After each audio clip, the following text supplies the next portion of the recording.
પોરબંદર સુભાષનગરને જોડતો bridge જીએમબીએ barricade મારી બંધ કરતા માછીમારોએ કર્યો વિરોધ। બ્રિજ પર બોટ એસોસિએશન હોદ્દેદારો આજે સવારે દોડી આવી અને ધારાસભ્યને ટેલિફોનિક રજૂઆત કરી। બ્રિજ બંધ થવાથી માછીમારોને કરોડો રૂપિયાની નુકસાની થવાનો ભય। માછીમારો હાલ વ્યાજ અને બેંક લોનના ચક્કરમાં ફસાયેલ માછીમારોને મુશ્કેલી વધી જશે। બ્રિજ બંધ થવાથી માછીમારોને 7 થી 8 કિલોમીટર દૂર ફરી જવાની નોબત આવી। 8 દિવસમાં બ્રિજ પુનઃ શરૂ નહીં થાય તો માછલા ભરેલી રિક્ષા અને વાહનો બજારમાંથી પસાર કરીશું અને દુર્ગંધ ફેલાવવાની પણ માછીમારોએ ચીમકી ઉચ્ચારી।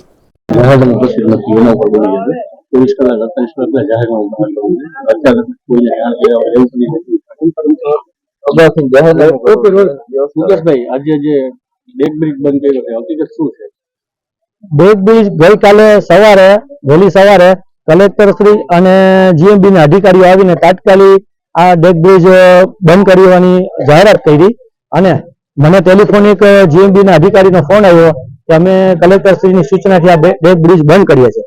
એટલે મેં ત્યારે તરત જ એને કીધું કે તમે આ કરો છો, અમને કોઈ સૂચના આપી, કોઈ જાહેરનામું અમને આપ્યું છે? જે 2021માં આનું ખરેખર જાહેરનામું આપીને અમને કહેવામાં આવેલ ત્યારે આ રિનોવેટ કરવાની કામગીરી હતી, તેમાં 3 બ્રિજ બની ગયા। આ બ્રિજ ત્યારે પણ રોકવામાં આવ્યો હતો અને અમને ત્યારે આશ્વાસન આપવામાં આવ્યું હતું કે બાજુમાંથી પેરેલલ બ્રિજ બનાવશો અને આ પછી બંધ કરશો અને આ બ્રિજ ત્યારે ચાલુ રાખવામાં આવ્યો હતો।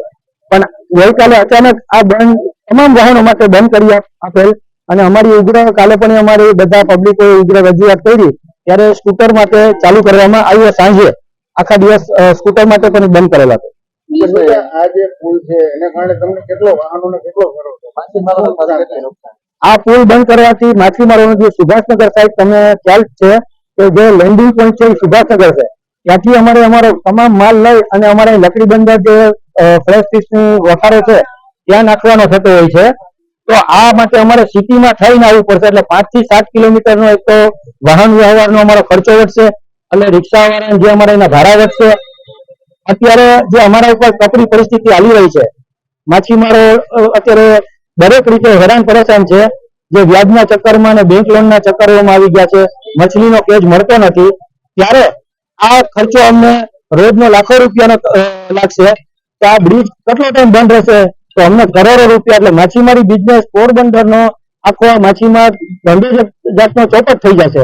આટલી હદે આ અમને હેરાન કરશે।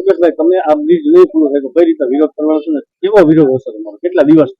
જો અઠવાડિયાની અંદર આનો કોઈ નિર્ણય નહીં લે તો પછી અમે આનો વિરોધ, જે અમારે મછલીના રિક્ષાઓ છે, વાહનો છે એ સિટીમાંથી જ લઈને જવાના થશે, ત્યારે વાહન ખરાબ થશે અને મછલીનું પાણી જે માછીમાર સિટીની વચમાં ભેળાશે ત્યારે જે પરિસ્થિતિ નિર્માણ થશે અને અમારો ટ્રાફિક આવશે ત્યારે જે પરિસ્થિતિ થશે એ પરિસ્થિતિ અમે ધરાર પણ ઊભી કરશું પછી, કેમ કે અમારે વિરોધ કરવો છે, કેમ કે આનો રસ્તો નથી કર્યો તો અમારે તો અમારા રોજીરોટીનો સવાલ છે। અમે આની છેલ્લી હદ સુધી આનો વિરોધ જે કરવાનું થશે એ પ્રદર્શન કરશું। સતત માછીમારો સાથે અન્યાય થાય એવું લાગે છે? 100% અત્યારે દરેક કોઈ ને કોઈ રીતે અમને એમ કેમ પ્રકારે હેરાન કરવામાં આવે છે। માછીમારોને દરેક નવા નિયમો એની સાથે સંકલન કે કોઈ પણ જાતની બેઠક કરીને ચર્ચા વિચારણા કરીને કરવામાં નથી આવતું, ડાયરેક્ટ નિયમો ઠોકી દે છે। આ વ્યાજબી નથી। તો જો ખરેખર તમારે માછીમારી ધંધાને નેસ્ત નાબૂદ કરવો હોય તો પછી આખા ગુજરાતમાંથી માછીમારોને નેસ્ત નાબૂદ કરી નાખો, તો પછી અમે પણ અમારો રસ્તો બીજો વિચારશું।